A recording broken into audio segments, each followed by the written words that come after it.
Hello everyone, welcome again to my channel. तो आज हम एनसीईआरटी क्लास 6 की ज्योग्राफी का चैप्टर नंबर 1 जो कि है सोलर सिस्टम, उसकी एक्सरसाइज को सॉल्व करेंगे। तो चलिए हम देखते हैं। तो यहाँ पर जो है वो आंसर मतलब क्वेश्चंस हैं जो कि इसमें क्वेश्चन आंसर टाइप के हैं, मतलब कि आपको थोड़ा इसमें लिखना होगा ब्रीफ नोट।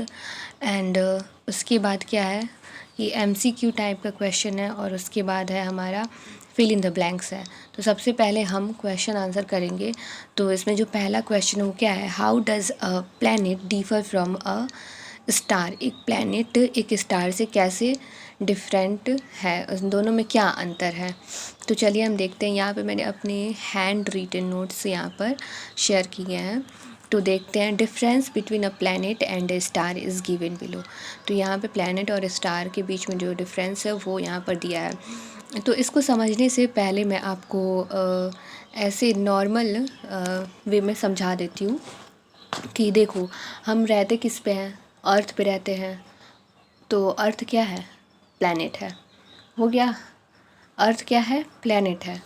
और हमें लाइट कहाँ से मिलती है, अगर दिन में उजाला कैसे होता है, सन जब निकलता है तभी तो उजाला होता है। और सन क्या है, स्टार है। अब इन्हीं दोनों को हम लेके चलेंगे तो, और फिर उसके बाद हम डिफ्रेंशिएट करेंगे। तो जो अर्थ होती है वो क्या, कहाँ से लाइट लाती है, उसके पास लाइट और जो गर्मी होती है वो कहाँ से आती है, हीट कहाँ से आती है। तो जो सन है वो क्या देता है पृथ्वी को, अर्थ को, लाइट देता है और हीट देता है। अर्थ तो देने नहीं जाती है सन को। तो क्या हो गया, जो सन है वो उसका खुद का लाइट और हीट होता है, लेकिन जो अर्थ है यानी कि जो प्लैनेट है उसका खुद का हीट एंड लाइट नहीं होता है। तो ये ही एक डिफरेंस है कि जो प्लैनेट्स हैं उनकी खुद की हीट एंड लाइट नहीं होती है, और जो सन है उनकी खुद की हीट एंड लाइट होती है, यानी कि जो स्टार है। और सन को ही स्टार कहा गया है।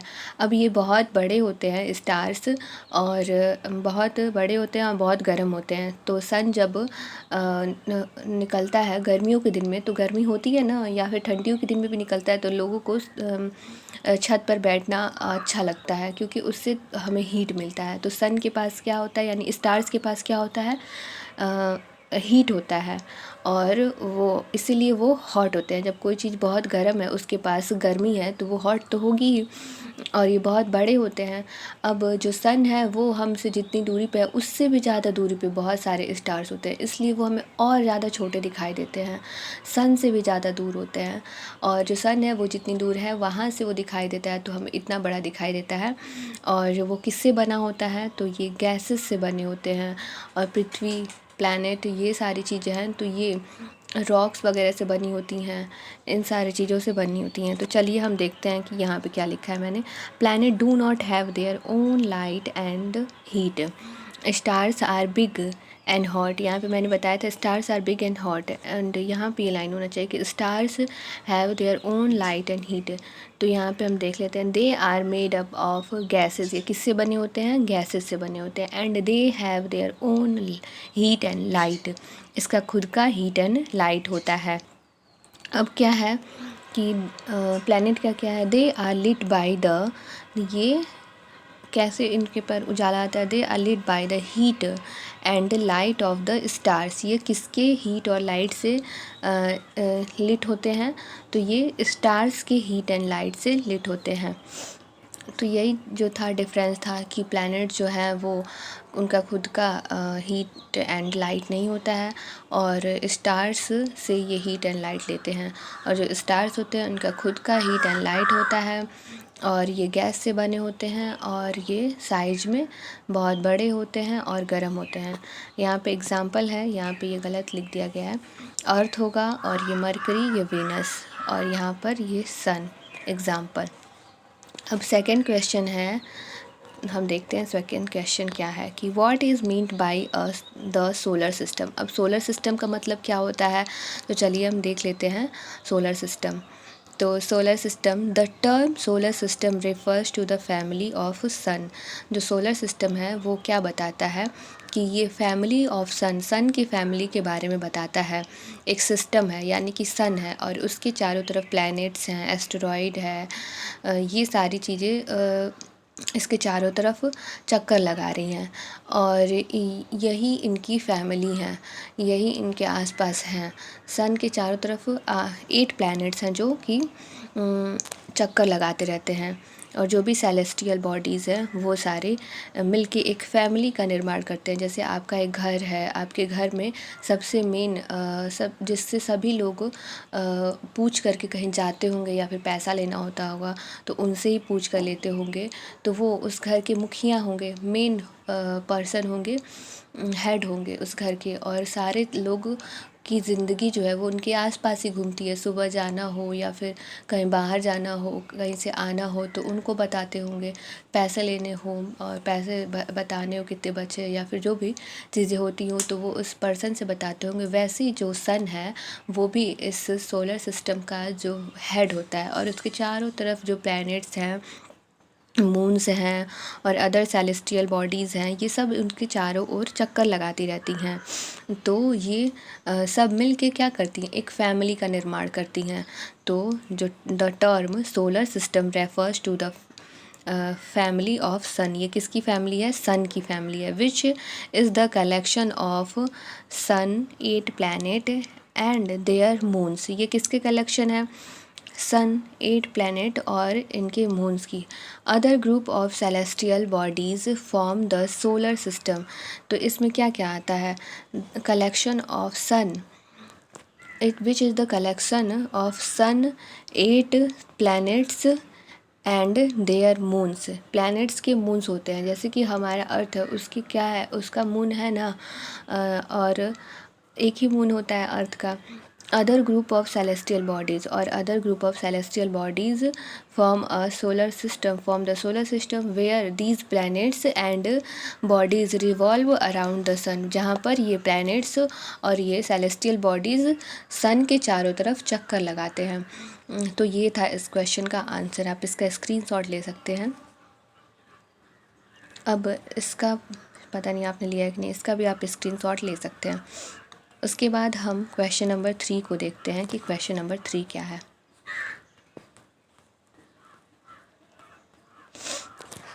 Name all the planets according to their distance from the sun. अब सभी प्लैनेट्स के हमें नाम बताने हैं according to their distance from the sun. तो चलिए देखते हैं। तो यहाँ पे है, अरेंज किया गया है, arrangement of planets according to distance from sun. तो सबसे पहले क्या है, मरकरी है, फिर क्या है, वीनस, फिर अर्थ है, मार्स है, जुपिटर है, सैटर्न है, यूरेनस है, फिर नेपच्यून है। तो ये है इनका अरेंजमेंट का सीरीज़, जो कि सन से दूरी के हिसाब से, मतलब कि यहाँ पर सन है तो यहाँ पे क्या होगा, मरकरी होगा, फिर यहाँ पर वीनस होगा, फिर यहाँ पर अर्थ होगा, ऐसे करके ये सभी अरेंज हुए होंगे जो भी 8 प्लैनेट्स हैं।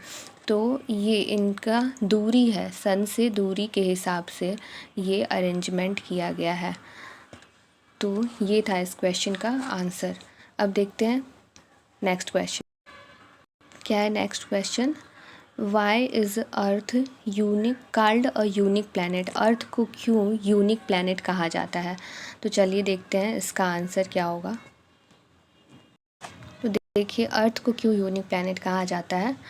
The earth is a unique planet in the solar system because, क्यों, क्योंकि conditions favourable to support life are probably found only on the earth. अब जो भी सन के चारों तरफ जो भी प्लैनेट्स हैं वो कितने हैं, 8 हैं। अब इनमें से एक अर्थ ही है जिस पर कि लाइफ अवेलेबल है। और भी जगहों पर रिसर्च चल रहा है, तो आपने देखा ही होगा कि चंद्रमा पर भी लोग रहने के लिए रिसर्च कर रहे हैं, फिर मंगल पर भी रहने के लिए रिसर्च कर रहे हैं। तो ऐसे ऐसे अलग अलग प्लैनेट्स के रिसर्च चल रहे हैं, बट अभी जो भी पता है हमें, उसके अकॉर्डिंग हम यही कहते हैं कि अर्थ ही है जिस पर जीवन संभव है। तो ये इसीलिए यूनिक है। The earth is neither too hot nor too cold. जो अर्थ है वो ना ही बहुत गर्म है और ना ही बहुत ठंडा है।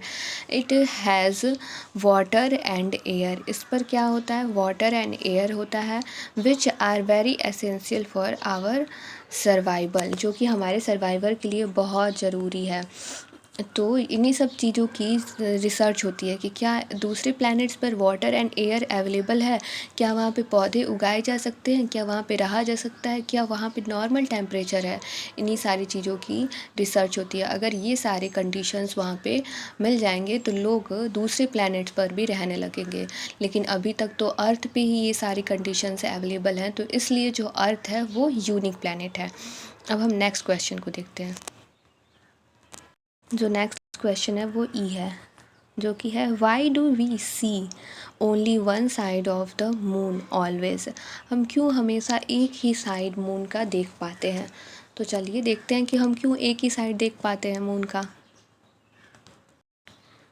तो इसके लिए ये है answer, the moon moves around the earth.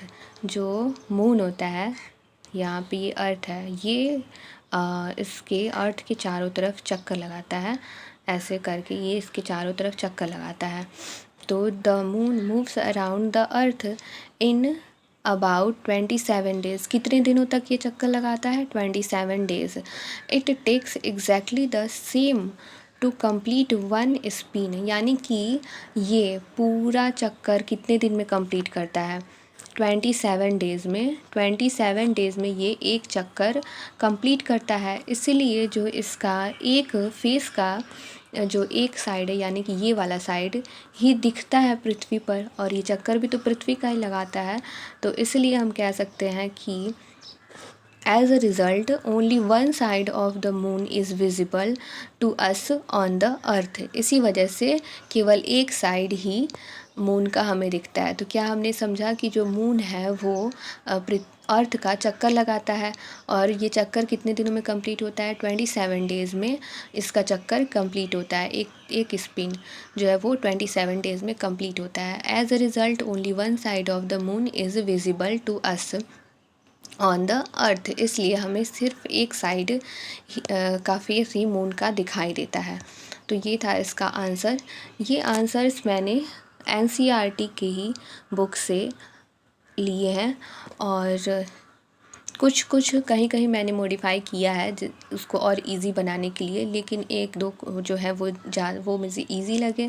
NCERT में ही सब जगह एक ही चीज़ें दी हुई होती हैं, बट वे ऑफ लैंग्वेज बस होता है किसी भी आंसर को लिखने का। अब हम देखते हैं नेक्स्ट क्वेश्चन। नेक्स्ट क्वेश्चन जो है वो है कि what is the universe. Universe क्या है, तो चलिए देखते हैं यूनिवर्स क्या है। यूनिवर्स, तो it can be defined as the space and time in which galaxies, stars, planets and other celestial bodies, everything that can be seen physically, that is matter and energy। मतलब कि एक तरह से universe वो होता है जो हर एक सब कुछ, जो कुछ भी हम देख सकते हैं, जो कुछ भी हम महसूस कर सकते हैं, वो सब इस यूनिवर्स में आता है, इस ब्रह्मांड में आता है। Space, time, galaxies, stars, planets and other celestial body, everything that can be seen physically, that is matter and energy. और जो भी मैटर एंड एनर्जी होता है वो सब कुछ जो है वो यूनिवर्स होता है। तो यही था यूनिवर्स का डेफिनेशन। अब जो है नेक्स्ट जो है हमारा वो एमसीक्यू है। तो एमसीक्यू हम लोग देख लेते हैं। एमसीक्यू में जो पहला क्वेश्चन है वो क्या है, the planet known as the earth's twin.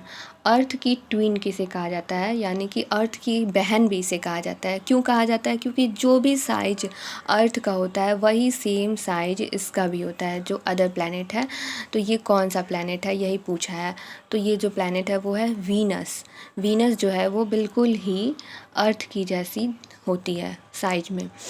अब क्या है कि which is the third nearest planet to the sun. Third nearest planet क्या होता है, सन से। ये तो सन हो गया आपका। उसके बाद क्या होता है आपका, मरकरी होता है, फिर वीनस होता है, फिर उसके बाद क्या होता है, अर्थ होता है। तो थर्ड हुआ ना, 1 2 3, third nearest planet to the sun is earth, यहाँ पे वीनस है। उसके बाद क्या है कि all the planets move around the sun in a, कौन सी वे में ये मूव करते हैं, तो यहाँ पर ये सन है। अब कोई भी चीज़ ऐसे गोल गोल मूव करेगी तो वो सर्कुलर हो जाएगी, रेक्टेंगुलर पाथ में ऐसे होती है। लेकिन ये जो भी प्लैनेट्स हैं वो कैसे मतलब मतलब कैसे घूमते हैं, ये तो ऐसे घूमते हैं। इसको हम क्या कहते हैं, इलोंगेटेड पाथ। इसे इलोंगेटेड पाथ कहते हैं, हिंदी में से दीर्घवृत्ताकार पथ कहते हैं। अब क्या है, the pole star indicates the direction to the earth. जो पोल स्टार है वो किसके डायरेक्शन को the pole star indicates the direction to. अब ये पोल स्टार यानी ध्रुव तारा है, वो कौन सा डायरेक्शन इंडिकेट करता है, तो नॉर्थ डायरेक्शन इंडिकेट करता है, उत्तर दिशा। जो ध्रुव तारा है वो उत्तर दिशा को इंडिकेट करता है। अब है यहाँ पर, asteroids are found between the orbits of.